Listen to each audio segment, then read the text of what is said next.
ओम शांति। आज 29 दिसंबर 2023 मुरली का सार है। मीठे बच्चे प्रश्नों में मूंझना छोड़ो। माना कोई भी बात के अंतर्गत कंफ्यूजन क्रिएट करना, मन मत पे चिंतन करना छोड़ो। माना मूंझना, कंफ्यूज होना। कहीं पे कुछ शंका है तो प्रश्न पूछो, उसमें कंफ्यूज क्या होना है। इसलिए बाबा कहते हैं बच्चे कंफ्यूज होना छोड़ो। मीठे बच्चे प्रश्न में मूंझना छोड़ मन मनाभव रहो।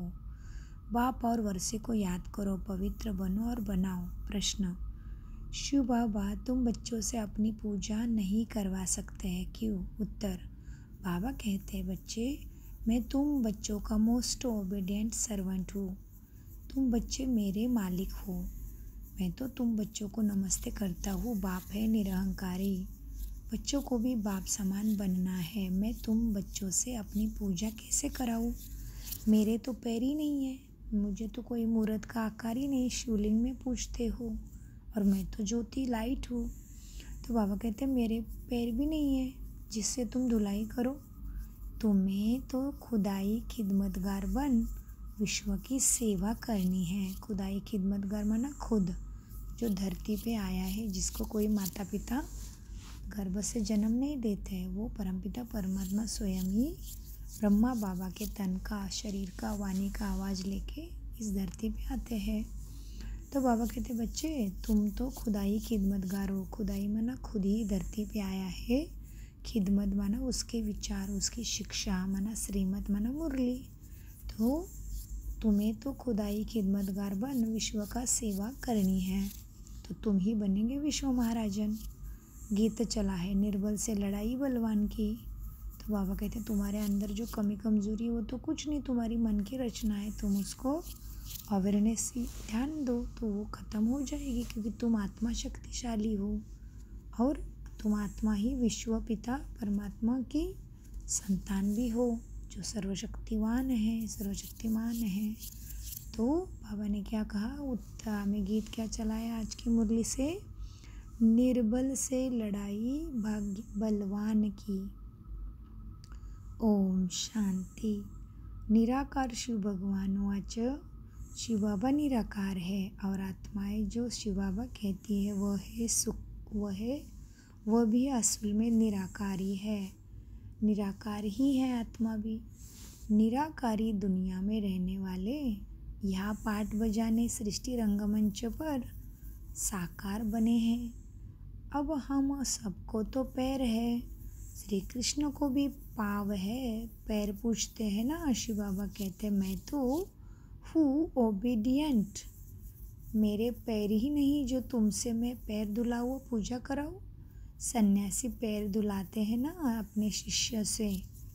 तो बाबा कहते मैं तो क्या हूँ, तुम्हारा ओबीडियंट सर्वेंट, ओबीडियंट पिता, क्योंकि तुमने मुझे, बाबा कहते तुमने द्वापर युग से पूजा पाठ भजन चिंतन मनन कीर्तन श्रवण करके मुझे बुलाया है। हे पतित पावनाओ, हे दुख हरताओ। तो बाबा कहते मैं तुम्हारी बात सुन के आता हूँ तुम्हें दुख से छुड़ाने के लिए। कलयुग के अंतिम क्षण में जो क्या कहते, यदा यदा ही धर्मस्य ग्लानिर्भवति भारत अभ्युत्थानम् अधर्मस्य तदात्म्यानं सृजाम्यहम् साधु ये परित्राणाय। तो आगे देखो क्या है, वो सारे श्लोक का अर्थ माना मुरली है। तो बाबा कहते बच्चों श्री कृष्ण, मुझे लगता है अर्थ के साथ साथ भाग्य भी मुरली से प्राप्त होता है। तो बाबा कहते श्री कृष्ण को भी पाव है, पैर पूछते हैं ना। शिव बाबा कहते मैं तो ओबीडियंट हूँ, मेरे पैर है नहीं जो तुम धुला सके। सन्यासी पैर धुलाते हैं ना, ग्रस्त लोग जाकर उनके पैर धोते हैं। पैर तो मनुष्य के हैं, शिव बाबा के पैर ही नहीं है जो तुमको पैरों की पूजा करनी पड़े।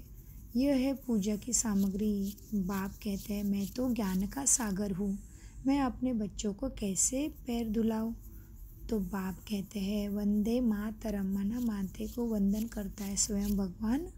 तो वंदे मातरम, माताओं को फिर क्यों कहना है, माताओं को भी फिर क्या कहना है।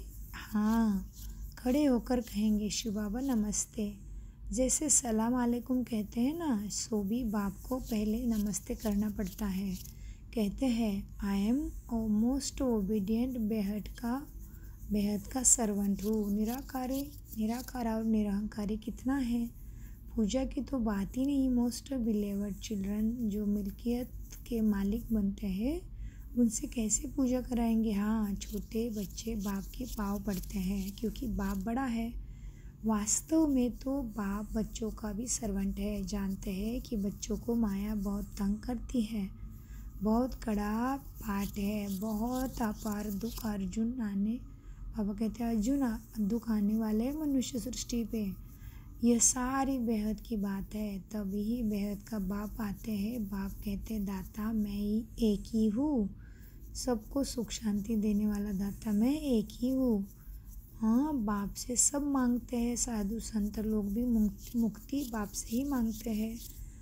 भारत के ग्रस्त लोग भगवान से जीवन मुक्ति मांगते हैं। तो दाता एक ही परमात्मा हो गया ना, गाया हुआ भी है। सर्व की सद्गति दाता एक गाया हुआ है। तो समझना पड़े, साधु लोग जब खुद ही साधना करते हैं और औरों को फिर गति सद्गति कैसे दे सकते हैं, जो खुद ही सद्गति के लिए साधना करते हैं, परमधाम ऊपर वाले को याद करते हैं। तो बाबा कहते हैं मुक्ति धाम और जीवन मुक्ति धाम दोनों का प्रोप्राइटर एक ही है। वह अपने समय पर आते हैं एक ही बार, अभी और सभी जन्म मरण में आते नहीं। बाबा कहते हैं और सभी जन्म मरण में आते रहते, एक ही बाबा जन्म मरण में नहीं आता। इसलिए वो सदा शिव, सत्यम शिवम सुंदरम महादेव भी बाबा का ही नाम है। इसलिए बाबा कहते बच्चे और सभी जन्म मरण में आते रहते हैं, एक ही बार यह शिव बाबा आते हैं जबकि रावण का राज्य खत्म होना होता है। उनके पहले आ नहीं सकते, ड्रामा में पार्ट ही नहीं है। तो बाप कहते हैं तुमने मेरे द्वारा मुझे अब पहचाना है। मनुष्य मुझे अभी भी नहीं जानते, तो मुझे भगवान को सर्वव्यापी कह दिया है। अभी तो है रावण का राज्य, भारतवासी ही रावण को जलाते रहते हैं, तो सिद्ध है कि रावण राज्य भारत में है, राम राज्य भी भारत में है। ये बातें सिद्ध होती है। राम राज्य स्थापन करने वाला ही तुम्हें समझाते कि कैसे अब रावण राज्य होता है। वह कौन समझाते हैं? निराकार शिव भगवान वाच। आत्मा को शिव नहीं कहेंगे, आत्मा है सब शालिग्राम, जो शिवलिंग के पास अनेक शालिग्राम पूजने की पद्धति है। तो शालिग्राम माना शिव बाबा के बच्चे अभी की स्थिति। तो बाबा कहते हैं आत्मा को शिव नहीं कहेंगे, आत्मा है सब शालिग्राम, एक ही शिव, एक को ही कहा जाता है। शालिग्राम तो अनेक होते हैं। यह है रुद्र ज्ञान यज्ञ। वह ब्राह्मण लोग जो यज्ञ रचते हैं, उसमें एक बड़ा शिवलिंग और छोटे छोटे शालिग्राम बनाकर पूजा करते हैं। देवियों आदि की पूजा तो वर्ष होती है। यह तो रोज़ मिट्टी के बनाते हैं और पूजा करते हैं। रुद्र का बड़ा मान होता है। शालिग्राम कौन है वह तो जानते नहीं। तुम शिव शक्ति सेनापति को पावन बनाती हो। शिव की तो पूजा होती है। शालिग्राम कहा जाए तो बहुत मनुष्य रुद्र यज्ञ रच शालिग्राम की पूजा करते हैं, लेकिन शालिग्राम तुम बच्चों की निशानी है। शिव बाबा के साथ बच्चों ने भी मेहनत की है इस धरती पे स्वर्ग सुख शांति की दुनिया लाने के लिए। शिव बाबा के मददगार है, उन्हों को कहा जाता है खुदाई खिदमतगार। खुद निराकार भी ज़रूर कोई शरीर में आएंगे ना।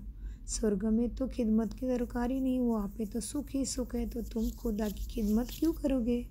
शिव बाबा कहते देखो यह मेरे खिदमतगार बच्चे हैं, नंबरवार तो है ना, सबकी पूजा तो कर नहीं सके, तो जो देवी देवता की पूजा हो रही, बाबा कहते वो भी शिव बाबा के श्रीमत से ऐसे बने हैं जो उनकी पूजा होती है। इसलिए बाबा ने कहा सबकी पूजा तो कर ना सके। ये यज्ञ भी भारत में होते हैं, यह राज बाप ही समझाते हैं, ये सीक्रेट बाबा ही समझाते, इसलिए यह है सहज राज योग।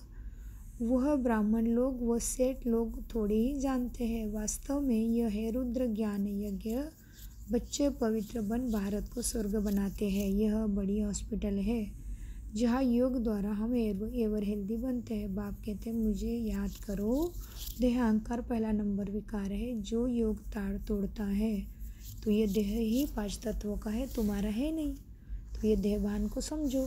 तो बाबा कहते हैं देह का अहंकार पहला नंबर विकार है जो योग तोड़ता है।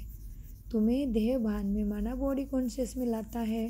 बाप को भूलते हो तभी ही फिर और विकार हो जाते हैं। यह वो योग निरंतर लगाना बड़ी मेहनत की मनोबुद्धि की बात है। बहुत मनुष्य, बाबा कहते हैं मनुष्य श्री कृष्ण को भगवान समझ उनकी पूजा करते हैं, परंतु वह पतित पावन तो है नहीं, तो उनके पैर पूजे जाए। शिव तो है ही बिगर पाव, वह तो आकर माताओं को सर्वेंट बनाते हैं और उनको ही फिर आगे रखते हैं।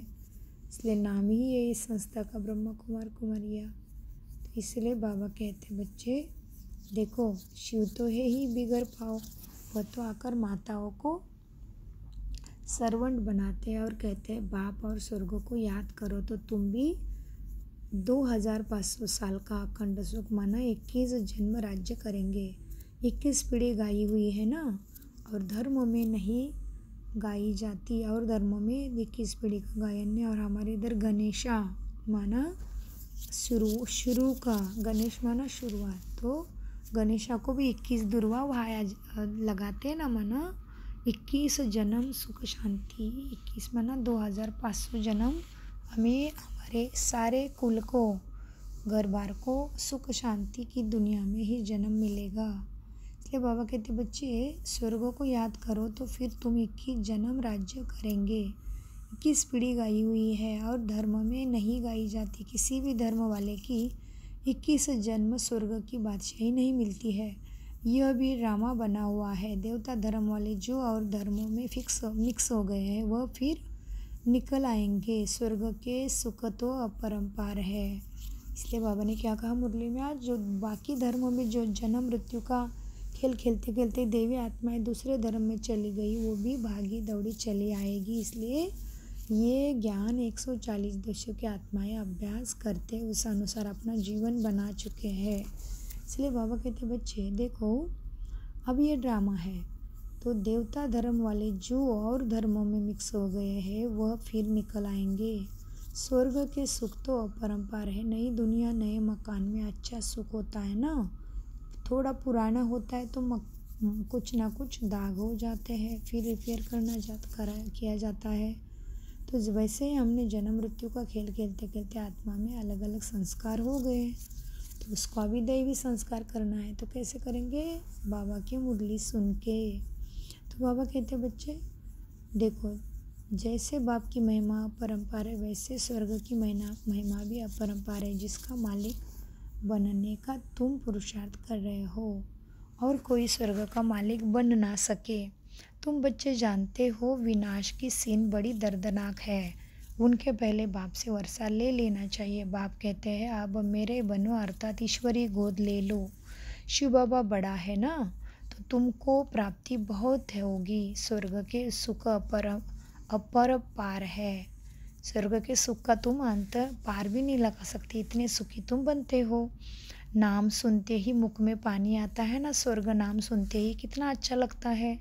कहते भी है फलाना स्वर्ग पधारा, परंतु स्वर्ग प्यारा लगता है ना, इसलिए कहते फलाना स्वर्ग पधारा। ये है ही नर्क इसका मतलब। तो क्योंकि मनुष्य जब मरता है तो कहते स्वर्ग में जाएगा, तो इसका मतलब जो जिंदा था तभी नर्क में ही था ना। इसलिए बाबा कहते यह है ही नर्क। जब तक सतयुग ना हो तब तक स्वर्ग में कोई जा नहीं सके। बाप समझाते हैं जगत अम्बा जाकर फिर स्वर्ग की महारानी लक्ष्मी बनती है। फिर भी बच्चे भी नंबरवार बनते हैं। मम्मा बाबा जास्ती पुरुषार्थ करते हैं। राज्य तो वहाँ बच्चों भी करेंगे ना, सिर्फ लक्ष्मी नारायण तो नहीं करेंगे। तो बाप आकर मनुष्य से देवता बनाते हैं, पढ़ाते हैं। अगर कहते श्री कृष्ण बनाते हैं, फिर श्री कृष्ण को तो ले गए द्वापर युग में। द्वापर में तो देवता होती ही नहीं। कन्याएं कह सन्यास, बाबा कहते सन्यासी ये कुछ भी ज्ञान कह न सके कि हम स्वर्ग जाने के लिए रास्ता बताते हैं। उनके लिए तो भगवान चाहिए। कहते हैं मुक्ति, जीवन मुक्ति के द्वार कलयुग के अंत में खुलेंगे। यह है रुद्र ज्ञान यज्ञ, मैं हूँ शिव। शिव रुद्र, शिव बाबा कहते हैं मैं हूँ शिव रुद्र, और यह है तुम आत्माएं शालिग्राम। यह सब शरीरधारी है, मैंने शरीर का लोन लिया हुआ है। यह सब ब्राह्मण है, ब्राह्मण बिगर यह ज्ञान कोई में नहीं होता, शूद्रों में भी नहीं है। सतयुग में देवी देवता तो पारस बुद्धि थे, जो बाप ही अब बनाते हैं तुम्हें ऐसा। सन्यासी किसी पारस बुद्धि बना न सके, सन्यासी किसी को भी पारस बुद्धि बना न सके। भला खुद पवित्र रहते हैं फिर भी बीमार हो पड़ते हैं। स्वर्ग में कभी भी कोई बीमार नहीं पड़ेगा, वह दुनिया भी बन रही है। इसलिए तुम्हें अपने कर्तव्य कर्म करते करते ईश्वरी मत पर भी ज़रूर चलना है। मन बुद्धि संस्कार ऐसे देवी बनानी है, क्योंकि सुख चाहिए इसलिए। तो बाबा कहते हैं स्वर्ग में कभी बीमार नहीं पड़ेंगे, वहाँ तो अपार सुख है। इसलिए बाप कहते हैं पूरा पुरुषार्थ करो। रेस होती है ना, यह है रुद्रमाला में पिरोने की रेस। अहम आत्मा को दौड़ी लगानी है योग की।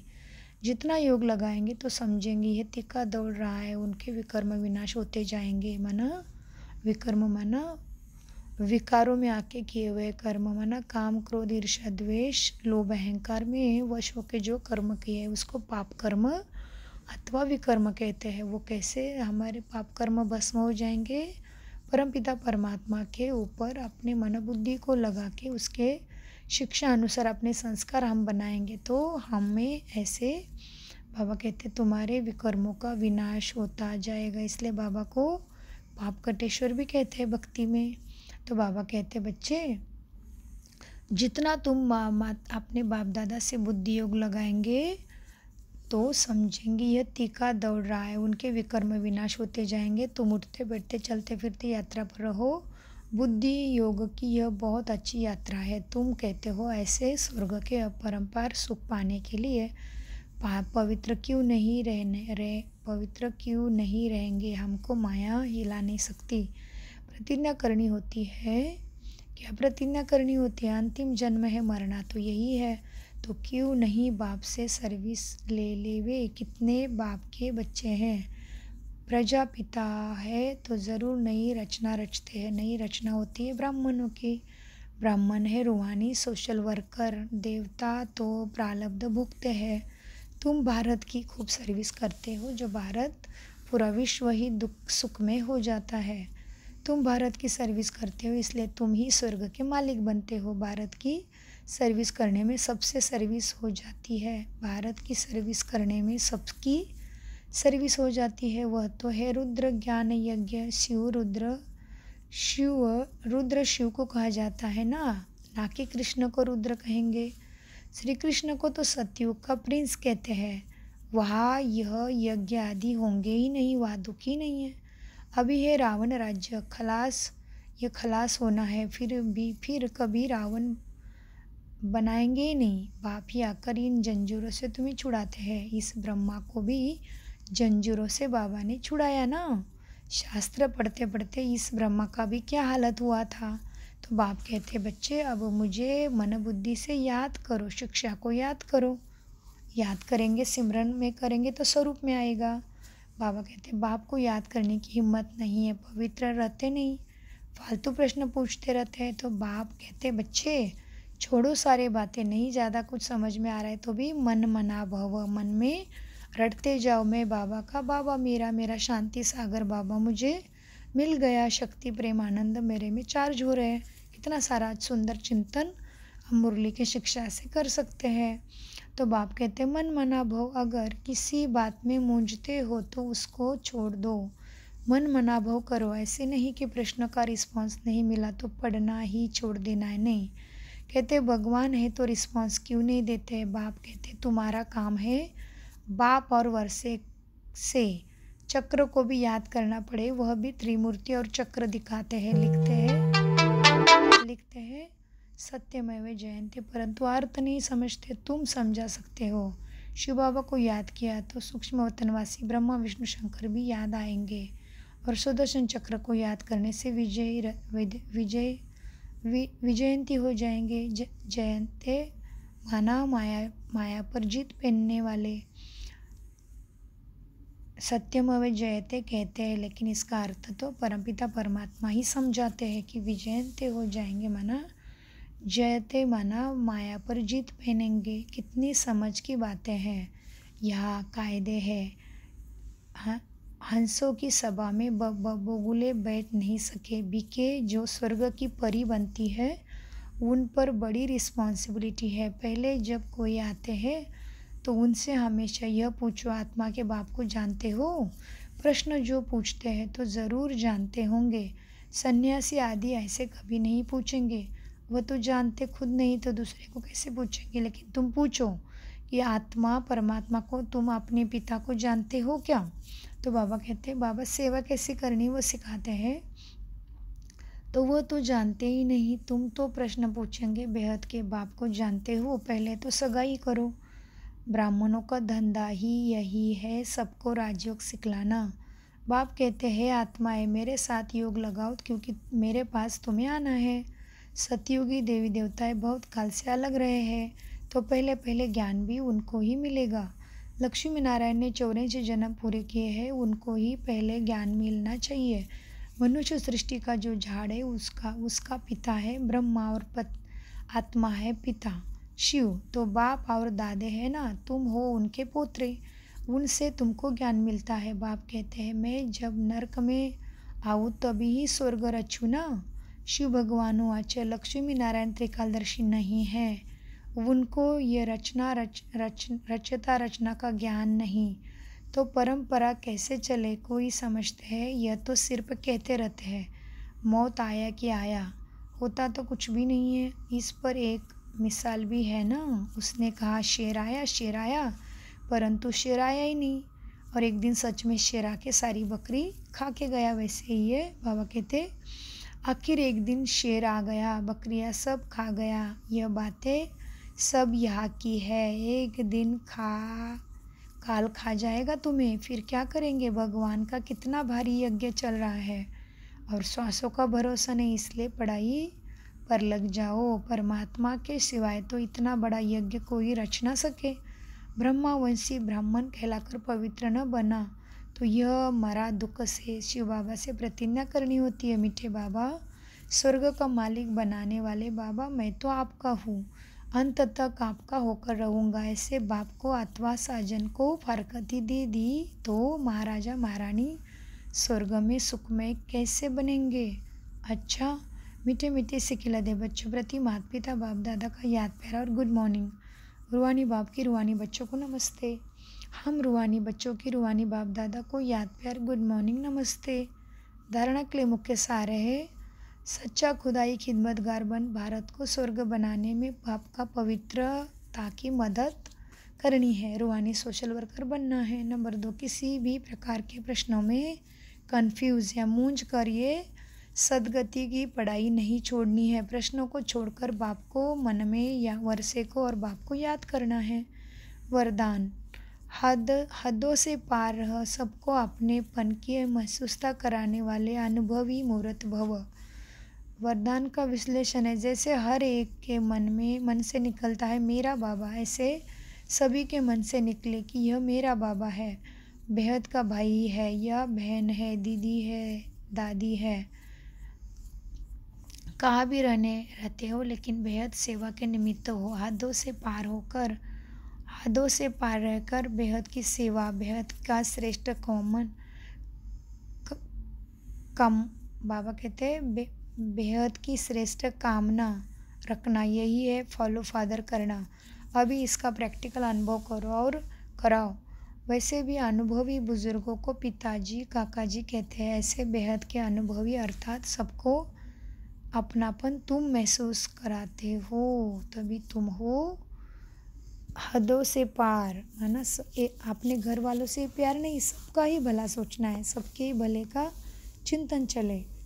तो इसलिए बाबा कहते हैं हद से पार रह, सबको अपनेपन की महसूसता कराने वाले अनुभवी मूर्त आत्मा भव। स्लोगन, उपराम स्थिति द्वारा उड़ती कला में रहने उड़ती कला। बाबा कहते हैं उपराम स्थिति द्वारा उड़ती कला में उड़ते रहो तो कर्म रूपी डाली के बंधन से फंसे नहीं रहेंगे। ओम शांति। मीठे प्यारे बाप दादा का अनगिनत पदम गुना शुक्रिया। ओम शांति, ओम शांति, ओम शांति। मीठा बोलो, धीरे बोलो, सोच समझ कर बोलो। शुक्रिया बाबा, मेरा बाबा, प्यारा बाबा, नमस्ते।